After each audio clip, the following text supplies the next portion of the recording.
The Florida Department of Transportation, Florida's Turnpike Enterprise welcomes you to the Alternatives Public Information Meeting for the Project Development and Environment, or PD&E study, for the Florida's Turnpike and Interstate 95, or I-95, direct connection interchange in Martin County. We appreciate your attendance and participation this evening. If you experience technical difficulties at any time, please contact technical support at TPK meeting support at dot.state.fl.us. We find that by simply disconnecting from the webinar and reconnecting, most of the technical issues can be addressed. The meeting will begin with introductions of today's the study team members participating in tonight's virtual meeting. We will then show a project informational video that runs for approximately 17 minutes. After the video ends, I'll explain how you can submit your comments and questions and then answer questions that were submitted at meeting registration. My name is Jasmine Haywood. I'm the Turnpike Project Manager. Bill Howell is in the room assisting me tonight, representing the consultant team, along with others, and Bill will assist me when responding to previously submitted questions. At this time, I would like to recognize elected and appointed officials who registered to attend the public meeting. Although not themselves an elected official, we do have Angel Robertson, the Outreach Coordinator for Congressman Brian Mast, Florida District 21. The project informational video will now be shown. The Florida Department of Transportation, or FDOT, Florida's Turnpike Enterprise, welcomes you to the Alternatives Public Information Meeting for the Project Development and Environment, or PD&E study, for the Florida's Turnpike and Interstate 95, or I-95, direct connection interchange in Martin County. We appreciate your attendance and participation. The environmental review consultation and other actions required by applicable federal environmental laws for this project are being or have been carried out by the Florida Department of Transportation, pursuant to 23 United States Code, Section 327, and a Memorandum of Understanding, dated May 26, 2022, and executed by the Federal Highway Administration and FDOT. A public notice, including information on how to participate in this public meeting, was provided by letters to property owners and tenants in the study area, posted on the Florida Administrative Register, emailed to persons on the project contact list, and advertised in the Treasure Coast Palm Stewart News newspaper. A notice was also posted on the project website at www.tpk-i-95-interchange-study.com. The proposed project is being developed in accordance with the Civil Rights Act of 1964. Under Title VI of the Civil Rights Act, public participation is encouraged and solicited without regard to race, color, national origin, age, sex, religion, disability, or family status. Persons wishing to express their concerns about Title VI may do so by contacting either the Florida Department of Transportation, Florida's Turnpike Enterprise Office, or the Tallahassee office of the Florida Department of Transportation. This meeting is being conducted in a virtual and an in-person format to provide multiple opportunities for the public to receive information and provide input. The purpose of this presentation is to provide you with an overview of the project development process, project purpose and need, proposed improvements, and explain where we are in the study schedule and how you can provide input. A PD&E study is the second phase of FDOT's Transportation Project Development process. Key components of a PD&E study include an evaluation of existing conditions, identification of future traffic needs, development and evaluation of project alternatives, environmental and engineering evaluations, and public and agency involvement. All findings and recommendations are documented at the end of the study. If a build alternative is selected, Then the project moves forward into the design phase, subject to funding availability. The study area traverses an unincorporated area of Martin County. The study limits begin along the Turnpike and I-95, approximately 2 miles south of Bridge Road, and extend northward to end approximately 1 mile north of Bridge Road. The purpose and need for a project provide the basis for developing, considering, evaluating, and eliminating project alternatives. The project purpose and need are to improve system linkage, improve traffic operations, and travel time reliability, relieve congestion on the local roadway network, enhance safety, and enhance emergency response and evacuation. Within Martin County, there are 4 existing interchanges along I-95, indicated by the blue dots. However, for the Turnpike, there is only 1 interchange in Martin County, at Martin Highway, indicated by the green dot. Currently, accessing I-95 from the Turnpike within Martin County can only be accomplished at this interchange. The next closest interchange to the south to access I-95 from the Turnpike is approximately 17 miles away at Indiantown Road in Palm Beach County, where the Turnpike and I-95 interchanges are in close proximity. Providing a new direct connect interchange as indicated by the yellow dot, approximately halfway between Indiantown Road and Martin Highway, in the vicinity of Bridge Road, will provide a vital link between these 2 major transportation facilities. These next few slides will illustrate the existing traffic movements between the Turnpike Main Line and I-95 at both the Indiantown Road interchange, or Jupiter exit, and Martin Highway interchange, or Stewart exit. We'll start with the Jupiter exit and southbound movement from the Turnpike to I-95. Driving south on the Turnpike, drivers exit the Turnpike onto Indiantown Road. Heading east, drivers then enter I-95 using the southbound on-ramp. From the southbound I-95 to southbound Turnpike movement, drivers exit I-95 onto Indiantown Road. Heading west, drivers then enter the Turnpike using the southbound on-ramp. For the northbound Turnpike to northbound I-95 movement, drivers exit the Turnpike onto Indiantown Road. Heading east, drivers then enter I-95 using the northbound on-ramp. For the northbound I-95 to northbound Turnpike movement, drivers exit onto Indiantown Road. Heading west, drivers then enter the Turnpike using the northbound on-ramp. At the Stewart exit, the Turnpike can be accessed from different I-95 interchanges, one at High Meadow Avenue and one at Martin Highway. We'll begin the movement from southbound Turnpike to southbound I-95 via High Meadow Avenue. Drivers exit the Turnpike onto Martin Highway. Heading east, drivers turn south onto High Meadow Avenue and then enter I-95 using the southbound on-ramp. For the northbound I-95 to northbound Turnpike movement using High Meadow Avenue, drivers exit I-95 onto High Meadow Avenue. Heading north, drivers then turn west onto Martin Highway and enter the Turnpike using the northbound on-ramp. Congestion leads to crashes. Between 2018 and 2022, there were almost 1,300 crashes along the Turnpike between Indiantown Road to Martin Highway, resulting in 294 injuries and 4 fatalities. These crashes equate to an economic cost of $109 million.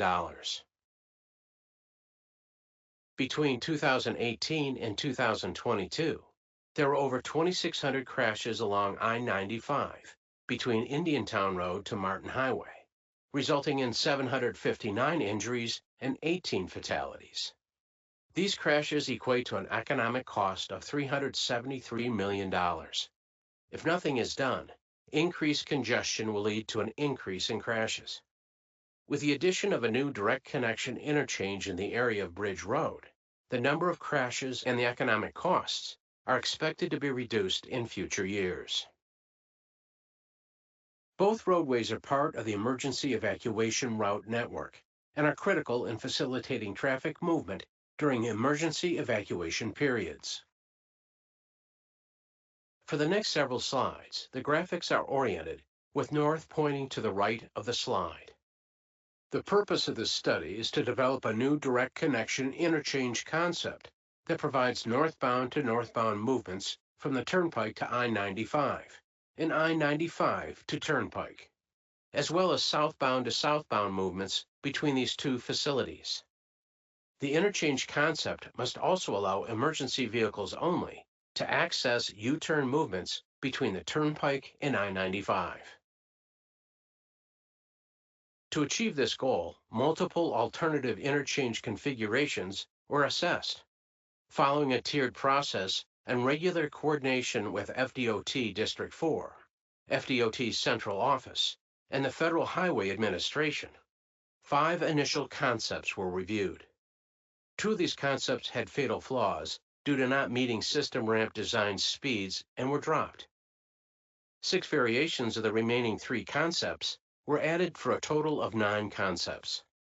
These 9 concepts were then screened down to 4 viable alternatives and ultimately down to 2 proposed alternatives.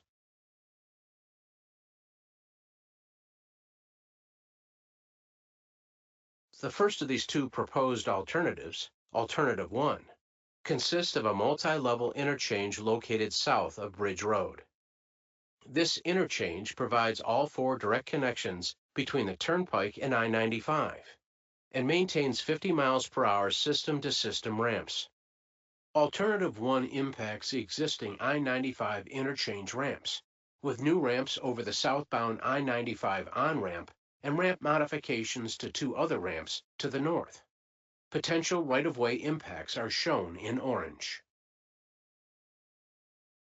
We'll begin showing the movements for Alternative 1 with southbound Turnpike to southbound Interstate 95 movement. Drivers will take the new ramp and enter I-95 south of Bridge Road. For the northbound I-95 to northbound Turnpike movement, drivers will take the new ramp and enter the Turnpike south of Bridge Road. For the northbound Turnpike to northbound I-95 movement, drivers will take the new ramp and enter I-95 at its overpass over Bridge Road. For the southbound I-95 to southbound Turnpike movement, drivers will take the new ramp and enter the Turnpike south of Bridge Road. Access roads for U-turns by emergency vehicles only are also provided at 2 locations. The second proposed alternative, Alternative 2, has 50 miles per hour system-to-system ramps between the Turnpike main line and I-95, without impacting any of the existing I-95 ramps at Bridge Road. Potential right-of-way impacts are shown in orange. We'll begin showing the movements for Alternative 2 with a southbound Turnpike to southbound I-95 movement. Drivers will take the new ramp and enter I-95 south of Bridge Road. For the northbound I-95 to northbound Turnpike movement, drivers will take the new ramp and enter the Turnpike south of Bridge Road.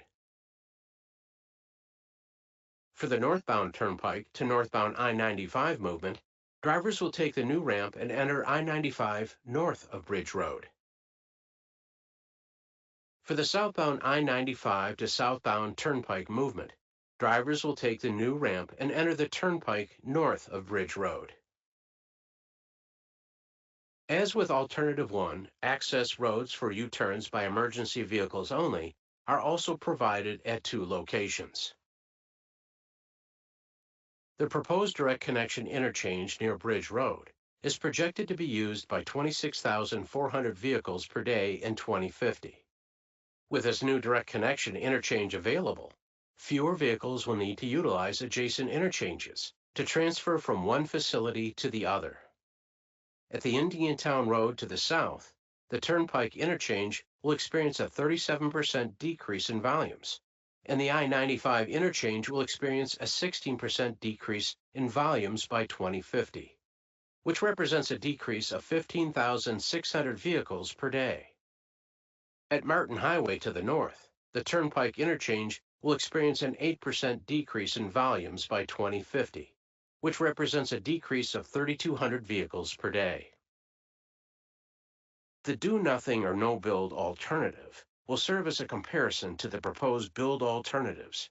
The no-build alternative examines what happens if no improvements other than scheduled maintenance occurs. Advantages to the no-build alternative include no impacts to the social, cultural, physical, or natural environment, and no additional right-of-way or construction cost. Disadvantages to the no-build alternative include increased congestion at the existing Turnpike and I-95 interchanges, and the local roadway network, safety issues, and slower emergency response and evacuation times. The preliminary evaluation matrix comparing the no-build alternative to alternatives 1 and 2 is shown on the Interchange Alternatives board. Both build alternatives require additional right-of-way, with alternative 2 requiring slightly more. No residential or commercial relocations are anticipated. No impacts to cultural resources or contamination sites are anticipated with either build alternative. Both alternatives 1 and 2 will result in moderate impacts to wetlands and other surface waters, and low impacts to listed species and habitat. Lastly, the overall cost to design and construct alternative 2 is estimated to be lower than alternative 1. The selected build alternative will be evaluated in detail to analyze potential effects to the social, cultural, natural, and physical environment in accordance with state and federal regulations. Public involvement is a vital part of the PD&E study process. Small group meetings and one-on-one stakeholder meetings have been held with public and agency officials throughout the study. Feedback from these meetings has helped shape the project alternatives. Community outreach will continue through the completion of the PD&E study and future project phases, including close coordination with FDOT District 4 on the progress and development of proposed I-95 improvements. We encourage you to visit the project website at your convenience to view additional detailed exhibits on the proposed improvements. After tonight's meeting, we will consider local agency and public comments and environmental and engineering factors to reach a recommendation on a preferred alternative. We anticipate presenting the preferred alternative for public input at a public hearing in the second quarter of 2025, before the study concludes during the third quarter of 2025. Please note that this schedule is subject to change. Your input is essential to the PD&E study process. You can submit written comments at the project website, www.tpk-i-95-interchange-study.com.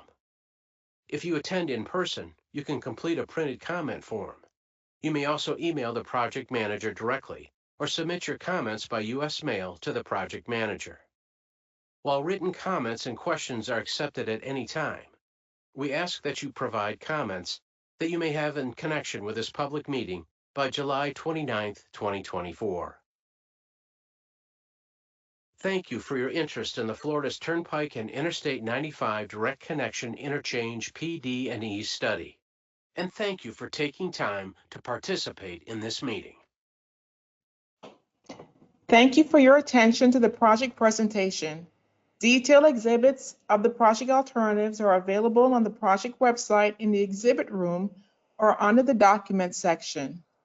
Here is a short tutorial of how you can access this information. All of the meeting materials that will be on display at the Wolf High Technology Center at Indian River State College are available for your review on the project website in the virtual exhibit room.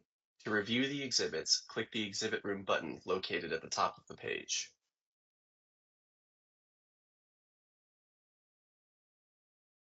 The new page that opens will include a list of exhibits available for review.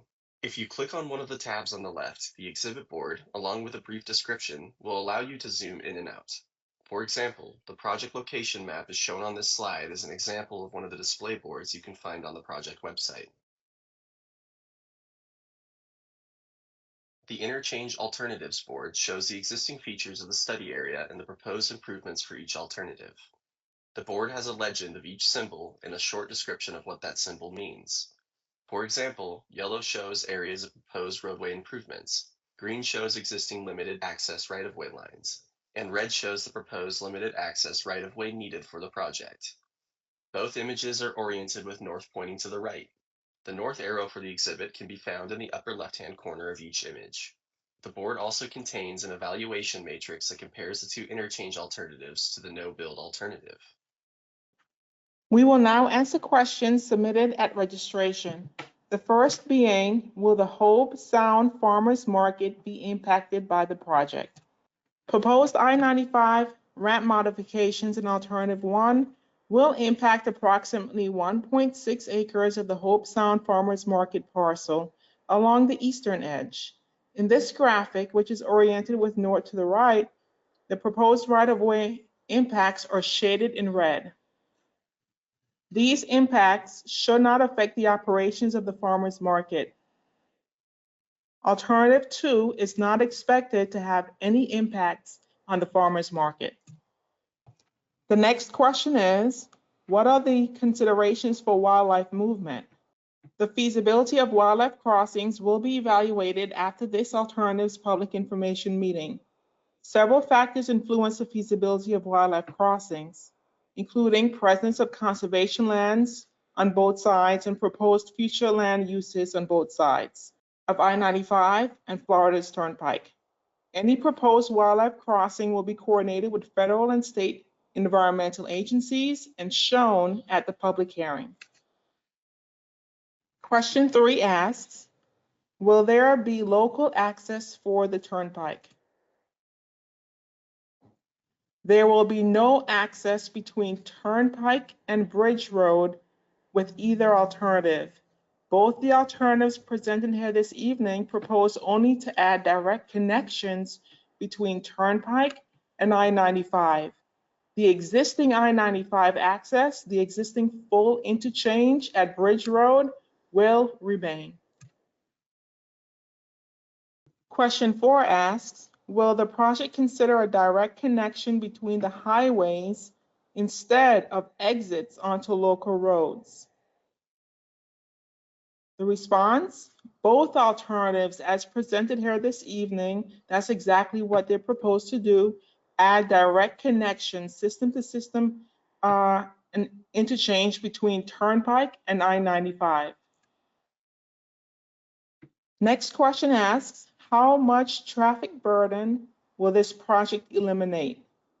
As presented in the project presentation, in the design year 2050, the new direct connect interchange is forecasted to handle 26,400 vehicles per day.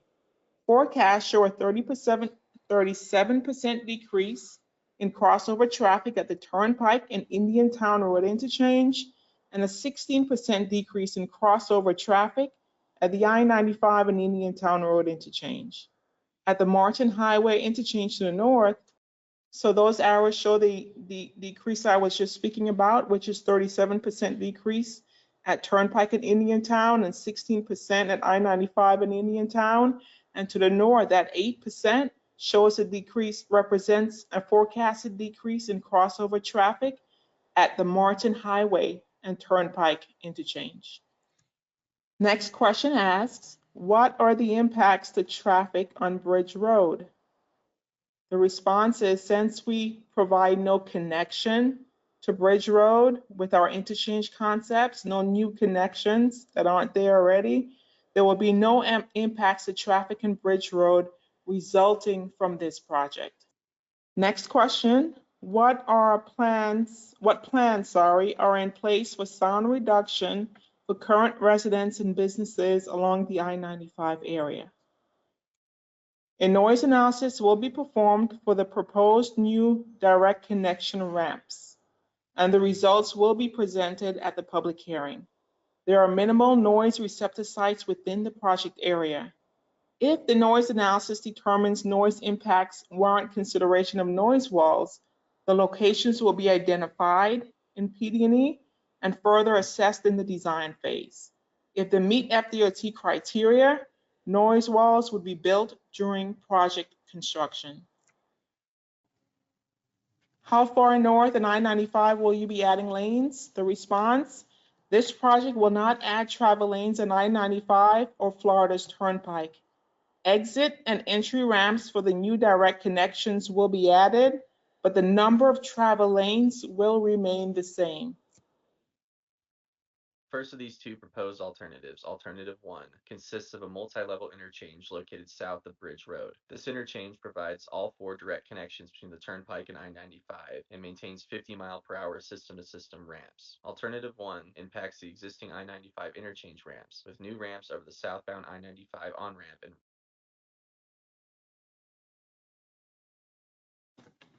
So we apologize for that error. Those slides were just to show that there are no new lanes being proposed on either I-95 or Turnpike in this project. The addition of pavement would be where the direct connect ramps merge onto the existing facilities. So question 9 asks, what is the projected completion of the emergency access roads for fire rescue response? The current anticipated completion is with construction of the direct connection ramps. Martin County Fire Rescue has requested earlier completion of the emergency access roads, and it is being considered for earlier design and construction funding. The addition of emergency access to northbound Turnpike is also being evaluated. This is the last question received at registration, and it reads, will they be taking some of the Florida Club's property for this expansion?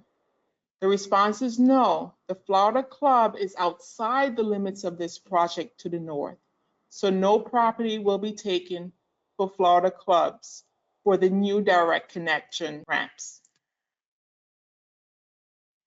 That concludes the questions received at registration. You can still submit comments and questions at your convenience online at the project website, by email or US mail directly to me. You can use your preferred contact method. Whatever you choose, your comments will be appreciated and encouraged.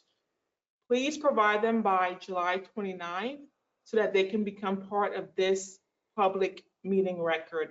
We take comments and questions at any time, but if they're going to be included in the record for this public meeting, we will need them by July 29th. Following the meeting, a recording of the virtual alternatives public information meeting will be made available on the project website. Thank you for your interest in this project. Remember, you can visit the project website to view additional detailed information and submit your comments and your questions. On behalf of Florida's Turnpike Enterprise, I thank you again for your interest in this project and have a good evening.